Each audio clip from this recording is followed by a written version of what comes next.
Assalamu alaikum viewers, welcome to Educational Helpline. In this video we are going to share and discuss a PowerPoint presentation regarding growth and development of higher education. Growth and development of higher education.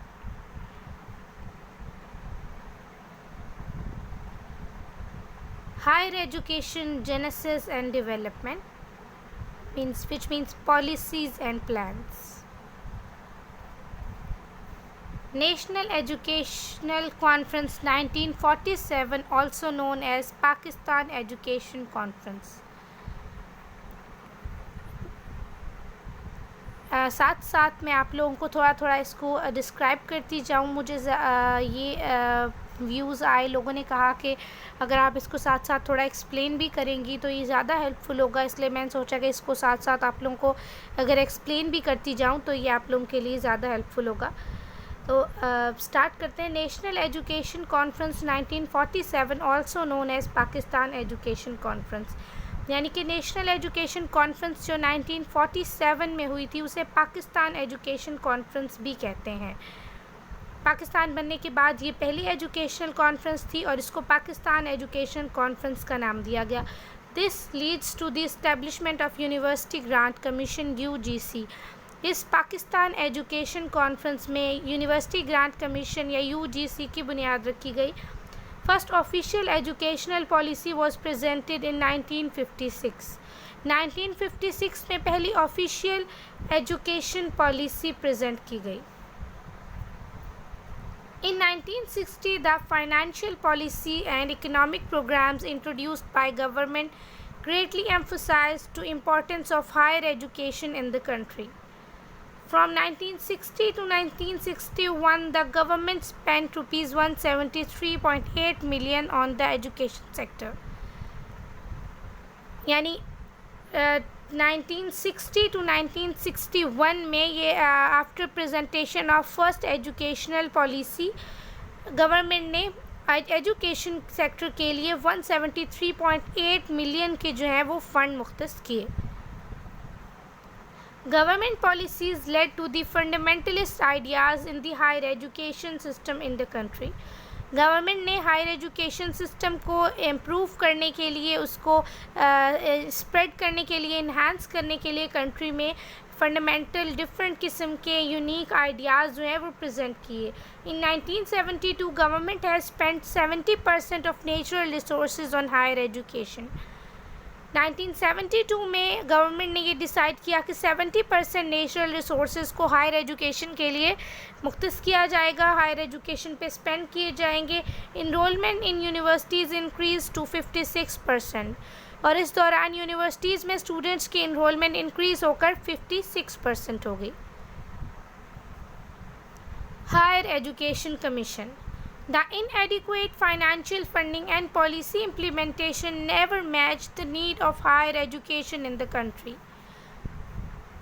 Which means कि fundings के कम होने की वजह से, inadequate funding की वजह से बहुत हायर एजुकेशन को ने जो है वो ज़रूरत के मुताबिक जो है रेज़ नहीं कर पा रहा था, जो रिक्वायरमेंट्स थी वो फुलफ़िल नहीं कर पा रहा था. 2002 में the government took over the initiatives in developing the university grant commission UGC into higher education commission. फिर 2002 में गवर्नमेंट ने ये इनिशिएटिव लिया कि UGC यूनिवर्सिटी ग्रांट कमीशन को HEC हायर एजुकेशन कमीशन में चेंज किया गया. Comparison with other countries. Pakistan's gross enrollment ratio in higher education was just 10% during 2015 to 2016, which is lower than many other developing countries of South Asia. 2015 से 16 तक पाकिस्तान का enrollment ratio बहुत सारे south Asian countries से बहुत लो था. South Asian and developing both, as Pakistan falls in this category. In both of these categories, Pakistan is also a South Asian country and Pakistan is also a developing country.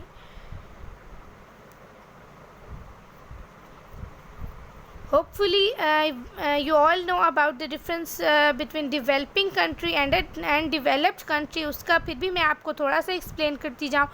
Developing country means तरक्की पजीर ममालिक जो तरक्की की राह पर अभी गामजन हो, and developed country जो तरक्की याफ्ता ममालिक हों जो कि तरक्की कर चुके हों. तो पाकिस्तान अभी एक डेवलपिंग कंट्री है, तरक्की पजीर मुल्क है जो कि तरक्की की राह पर गामजन है.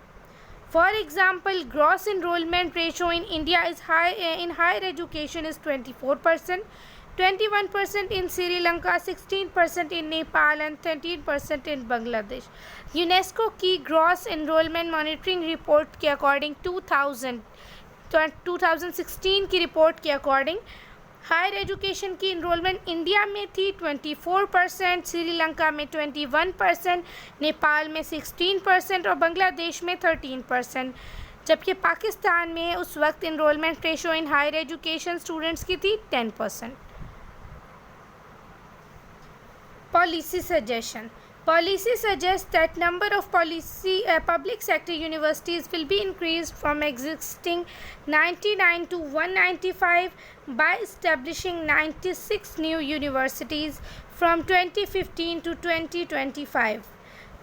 पॉलिसी सजेशन प्रेजेंट की गई उसके अकॉर्डिंग पब्लिक सेक्टर यूनिवर्सिटीज़ यानी कि गवर्नमेंट यूनिवर्सिटीज़ जो उस वक्त 99 एग्जिस्ट कर रही थी उनको 195 तक ले जाना जो है पॉलिसी का सजेशन था, विच मीन्स कि 96 new public sector universities need to open in the country.